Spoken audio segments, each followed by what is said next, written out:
This is something new for my channel. Doesn't really fit with bees or with chickens, but it does have to do with bacon. And bacon goes with everything. So we're making bacon. This is actually the last step. This is a pork belly that we bought, and we have cured it for a week in a mixture of salt, sugar, a little curing salt, some paprika, turning it every day. Then last night we took it out of the cure and let it dry in the refrigerator, and now it is time to smoke the bacon. So I have placed the bacon in my smoker,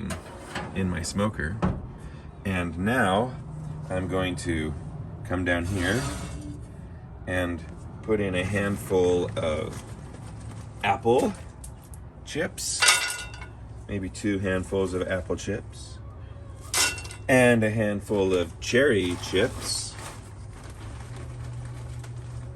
Big handful of cherry chips. There we go. Mix those around. And now it is time to turn on the gas and light this sucker. Let's see if we can get it to go here. There we go. It's lit. Now I have to get this to 200 degrees, let it go for about 3 hours, or until the internal temperature of the bacon reaches 150 degrees. So I'm going to set this on medium just from my own past experience with this. And I have a probe thermometer. I'm going to insert my probe thermometer, set this to 150 degrees, and hopefully we'll have some nice homemade smoky bacon. There is nothing more glorious than the sight of a smoky barbecue vault.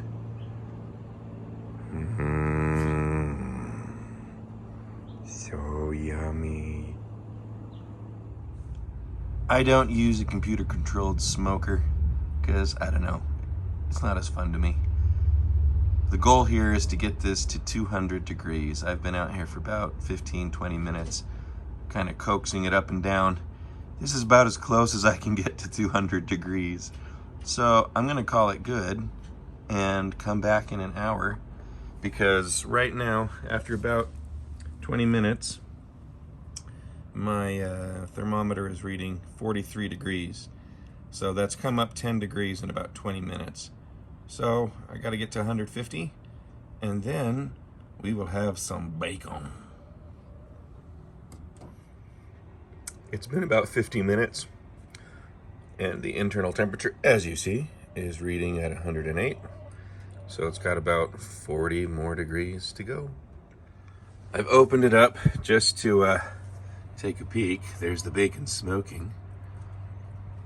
And I'm also going to just stir up the chips so we can get them all smoking again better. Kind of in the middle of the little chip plate. There we go. And as you'll notice, I put the rack level with the probe for the temperature for the thermometer, because that'll give me the best accurate temperature of right where the meat is. So closing this up again. Behold, bacon, bacon, bacon. Behold. I had to pull it a little bit early because I have to run off to do an errand that can't wait. So I pulled it when its internal temperature was 145 instead of 150.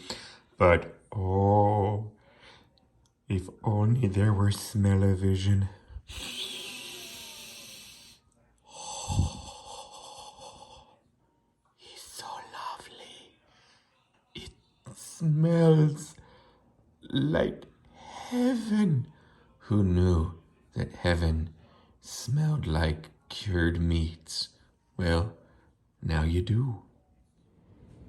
And it's time to cut the bacon. So this is the deli slicer that we just purchased. Got it through Amazon. Was highly rated on some site that I looked on. It's the Ostba, OSTBA meat slicer, model number SL518.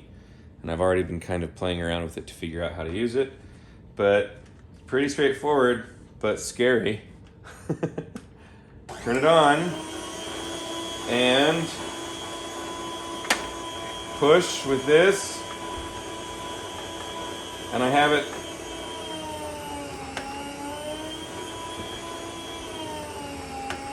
set to about 3mm thickness, and this is what the slices look like. Bacon. Bacon. It's why God made pigs. The children have descended like locusts. They liked it, so I'm gonna take a little piece here. I would say that for my first attempt at bacon, that is definitely not a failure. It is saltier than store-bought bacon, so maybe next time I make it, I'll adjust the recipe a little bit and adjust the salt downward just a touch. But it is really tasty. Bacon.